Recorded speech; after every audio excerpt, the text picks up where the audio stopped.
Теперь мы предоставим слово господину Даниэлю Матьё, нашему коллеге из Франции, советник по социальным вопросам посольства Франции в Российской Федерации. И хочется узнать о французском опыте правовой охраны лиц, которые признаны юридически недееспособными. И что вы можете нам посоветовать? Merci beaucoup. Je vais essayer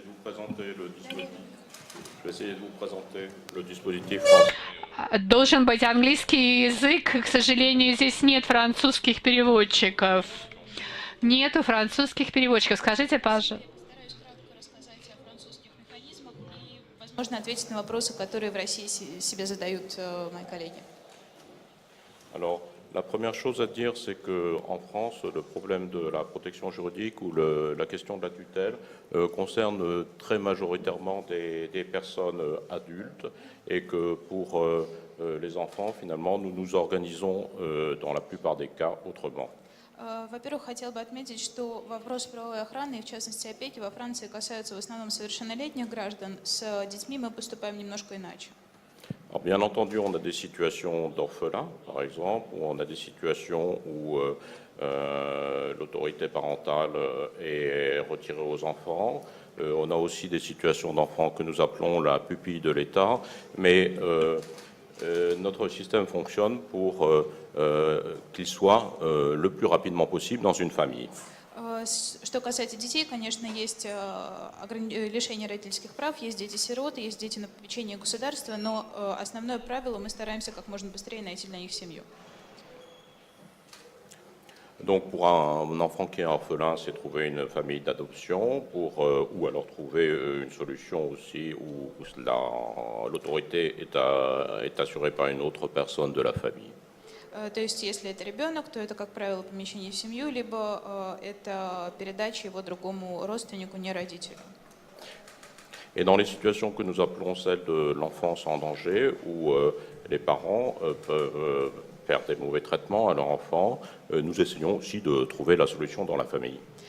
И также, что касается детей, пострадавших от жестокого обращения внутри семьи, мы стараемся, опять же, решить этот вопрос при помощи семейного воспитания и помещения ребенка в какую-то другую семью.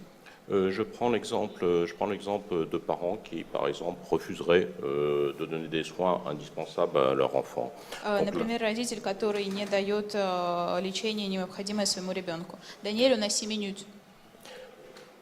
Nous ne retirons pas l'enfant à sa famille, nous envoyons, sur la base d'une décision des juges, des travailleurs sociaux dans la famille qui s'assurent de la prise des médicaments, expliquent les choses à l'enfant, expliquent les choses aux parents. Например, если родители не дают ребенку необходимое лечение, его не забирают из семьи, а каждый день приходит в семью социальный работник, который дает это лекарство и который объясняет необходимость этого семье и ребенку, опять же, по решению суда. Donc l'enfant est dans sa famille et l'enfant est soigné dans sa famille. L'intérêt aussi de ce système pour les adultes, c'est que dans la mesure où l'enfant a eu une autorité qui est exercée dans la plupart des cas par quelqu'un de sa famille, la transition avec l'âge adulte se fait facilement, c'est-à-dire que nous trouvons aussi facilement des solutions dans lesquelles la tutelle est exercée par un membre de la famille. С этой точки зрения для семьи, для ребенка важно, что ребенок остается в семье, тем не менее все его необходимые права соблюдаются. Pour les adultes, un autre point très important de la situation française est ce que nous appelons le consentement. Nous avons un principe que la personne doit consentir aux décisions qui sont prises à son encontre. Для взрослых, для совершеннолетних граждан очень важно применяется принцип согласия. То есть любая манипуляция, любое решение относительно этого человека должно быть, для решения должно быть получено согласие этого человека. Alors c'est quelque chose qui est inscrit dans notre droit et c'est inscrit aussi dans les pratiques de nos travailleurs sociaux dont la professionnalité justement est de recueillir le consentement, de s'assurer du consentement et de créer le consentement. То есть это у нас как в законе прописано, так и в ежедневной практике социальных работников. На каждое действие, каждую манипуляцию они спрашивают согласие у подопечного. Alors bien sûr, c'est difficile Et on est dans des situations, des relations psychologiques, par exemple, où la notion de consentement n'est pas claire. Mais il faut dire aussi que si la notion de consentement n'est pas claire, le plus souvent, un refus qui est exprimé par une personne handicapée, dépendante, est un refus clair.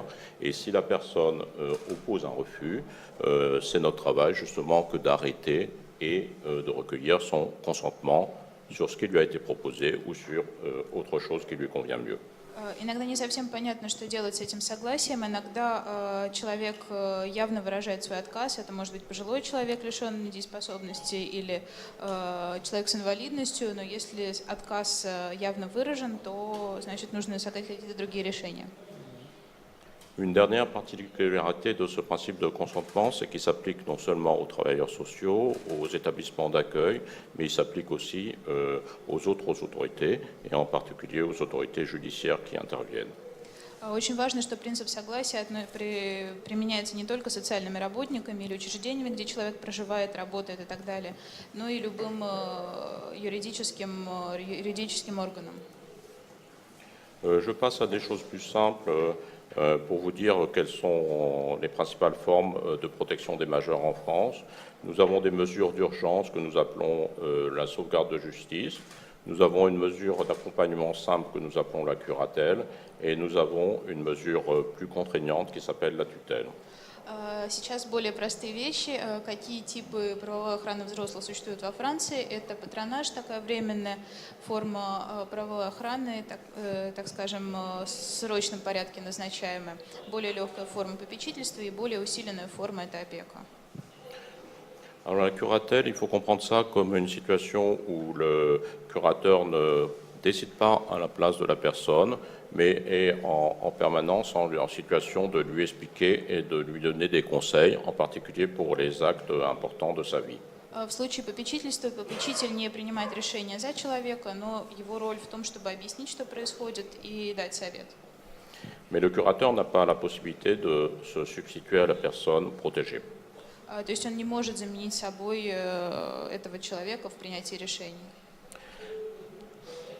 Dans le cas de la tutelle, le tuteur peut prendre une décision à la place de la personne protégée pour certains actes, ce que nous considérons comme les actes importants de la vie civile. В случае опеки опекун может принимать решения, но это касается только каких-то важных решений в общественной гражданской жизни. Ça vise principalement les décisions financières, la perception des revenus, le règlement des dépenses. То есть это может касаться каких-то финансовых аспектов, получения дохода или оплаты счетов. Et pour la plupart des autres actes, ceux de la vie courante, ils sont toujours régis par le principe du consentement de la personne. Все, что касается актов повседневной жизни, оно решается принципом согласия заинтересованного лица. Pour expliquer ce qu'est un acte de la vie courante, je reprends l'exemple des soins. Что такое акты повседневной жизни? Ну, например, опять же, медицинская помощь. Accepter un soin, c'est une décision de la personne. Si une personne est sous curatelle, elle est dans la même situation que tout autre adulte. Если человек соглашается на медицинскую помощь и находится под попечительством, то у него те же права, те же возможности выразить свое согласие или несогласие, как у любого другого взрослого человека. Et le curateur n'a qu'une fonction finalement d'information. И попечитель только может ему что-то подсказать или проинформировать. C'est finalement la même chose aussi pour les personnes sous tutelle, parce que nous considérons qu'accepter les soins, c'est quelque chose qui relève de la vie courante. То же самое касается опеки, и потому что мы считаем, что медицинская помощь – это такие акты повседневной жизни.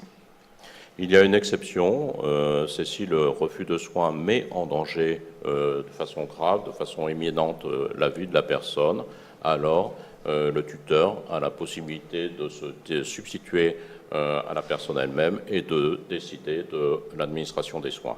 Единственный случай, когда опекун может принять решение самостоятельно, это та медицинская помощь, которая необходима, и ее отсутствие создает сильную угрозу для здоровья. Alors, une autre particularité du système français, que nous avons des juges spécialisés qui sont des juges des tutelles. Еще одна особенность – это наличие в французской системе судьи, специализирующегося на вопросах опеки. Donc tous ces sujets forcément difficiles font l'objet de décisions ou donnent lieu à des décisions qui sont prises sous le contrôle d'un magistrat indépendant, membre de l'autorité judiciaire. Все эти решения, о которых мы сейчас говорили, принимаются независимым магистратом, который, судьей, в общем, специализированным. C'est un magistrat spécialisé. Il a à la fois la faculté de prendre des décisions, mais aussi la responsabilité de suivre les décisions qui sont prises par les tuteurs et en particulier, avec l'aide de greffiers, de s'assurer de la régularité de la gestion de leurs comptes. Но это не только тот судья, который принимает решения, он должен также отслеживать решения, принимаемые опекуном или попечителем, в частности, в том, что касается управления средствами подопечного, то есть недееспособного гражданина. Nous avons 80 000 décisions qui ont été prises par des juges de tutelle en 2015 et il y a en équivalent temps plein l'équivalent de 80 juges de tutelle en France. Во Франции около 80 специализированных судей, если считать в полных ставках, и около 80 тысяч решений принимается в год. Une autre particularité que toutes les décisions de mise sous tutelle sont prises par un médecin indépendant. Еще одна особенность – это решения принимаются на основе медицинских выводов. Ce médecin est rémunéré pour prendre ces décisions. C'est aussi un élément du dispositif. C'est le diapo suivant. Suivant, encore. Этот врач получает специальную зарплату. Les tutelles sont exercées, comme je vous l'ai dit, dans presque la moitié des cas par quelqu'un de la famille. Как правило, опека и попечительство осуществляются кем-то, кто принадлежит семье заинтересованного лица.